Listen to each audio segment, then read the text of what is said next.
ಪುರ, ಮಂಗಳೂರು, ಮಹಾರಾಷ್ಟ್ರ, ತೆಲಂಗಾಣ ಇಂಥ ಮುಖ್ಯ ವಿಶ್ವವಿದ್ಯಾನಿಲಯಗಳಲ್ಲಿ ಪಾಠವಾಗಿ ಎಂಫಿಲ್ ಮತ್ತು ಡೆಸರ್ಟೇಷನ್ ಮಾಡಿದ್ದಾರೆ.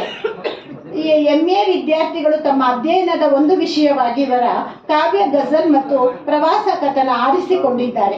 ಇವರ ಅನೇಕ ಕವಿತೆಗಳು ಇಂಗ್ಲಿಷ್, ತೆಲುಗು, ಮರಾಠಿ, ಮಲಯಾಳಂ, ತಮಿಳು ಮತ್ತು ಸ್ಪ್ಯಾನಿಷ್ ಭಾಷೆಗಳಲ್ಲಿ ಅನುವಾದಗೊಂಡಿದೆ. ಇವರು ಕರ್ನಾಟಕ ಸಾಹಿತ್ಯ ಅಕಾಡೆಮಿಯ ಸದಸ್ಯರಾಗಿಯೂ ಕಾರ್ಯನಿರ್ವಹಿಸುತ್ತಿದ್ದಾರೆ.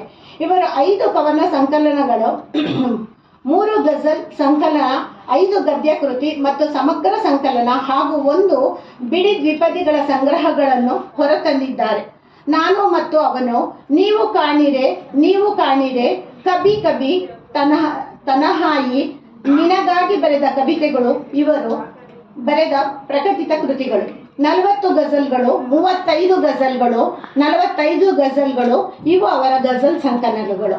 ಇವರಿಗೆ ಕರ್ನಾಟಕ ಸಾಹಿತ್ಯ ಅಕಾಡೆಮಿ ಪುಸ್ತಕ ಬಹುಮಾನ, ಕಾಸಾ ಅಕಾಡೆಮಿ ವಿಶೇಷ ಗೌರವ ಪ್ರಶಸ್ತಿ, ಕರ್ನಾಟಕ ಸಾಹಿತ್ಯ ಪರಿಷತ್ತಿನ ಮಲ್ಲಿಕಾ ಪ್ರಶಸ್ತಿ, ಧಾರವಾಡ ವಿದ್ಯಾವರ್ಧಕ ಸಂಘದ ರತ್ನಮ್ಮ ಹೆಗಡೆ ಪ್ರಶಸ್ತಿ, ಗದುಗಿನ ಕಲಾ ಪರಿಷತ್ ಪ್ರಶಸ್ತಿ, ಸೇಡಂನ ಅಮ್ಮ ಪ್ರಶಸ್ತಿ, ಗುಲ್ಬರ್ಗ ವಿಶ್ವವಿದ್ಯಾನಿಲಯದ ರಾಜ್ಯೋತ್ಸವ ಪ್ರಶಸ್ತಿ ಹಾಗೂ SR ಪಾಟೀಲರ ಶ್ರೀ ಮಾಣಿಕ್ಯಮ್ಮ ಪ್ರಶಸ್ತಿಗಳಿಗೆ ಇವರು ಭಾಜನರಾಗಿದ್ದಾರೆ.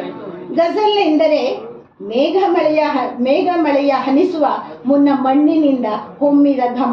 ಗಜಲ್ ಎಂದರೆ ತಾಯ ಹಾಲ ಕುಡಿದು ಆಕಳಿಸಿ ಅಮ್ಮನ ಮಡಿಲಲ್ಲಿ ಮಲಗಿದ ಮಗುವಿನ ಕಿರುನಗೆ. ಗಜಲ್ ಎಂದರೆ ಕುಣಿಯುವ ಹೆಜ್ಜೆಗಳ ಗೆಜ್ಜೆಯಿಂದ ಆಲಿಸಿದ ಗಲ್ಲೆಂಬ ಒಂಟಿ ಸದ್ದು.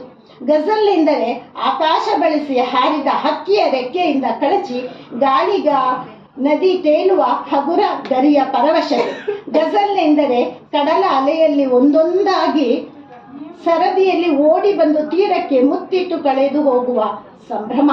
ಗಜಲ್ ಎಂದರೆ ಫಕೀರನೊಬ್ಬನ ಬಿಳಿ ಗಡ್ಡದ ಮೇಲೆ ಮೈಮರೆತು ಕೂತ ಚಿಟ್ಟೆಯ ಧ್ಯಾನ. ವಿಶಾಲ್ ರವರ ಈ ಹೇಳಿಕೆಗಳು ಕಣ್ಣಲ್ಲಿ ಮಿಂಚು ಕೋರೈಸಿ ಭಾವಪರವಶತೆಯನ್ನು ಮನ ಮುಟ್ಟಿಸುತ್ತದೆ. ಧನ್ಯವಾದಗಳು. ಬಹಳ ಸೊಗಸಾಗಿ ಪರಿಚಯ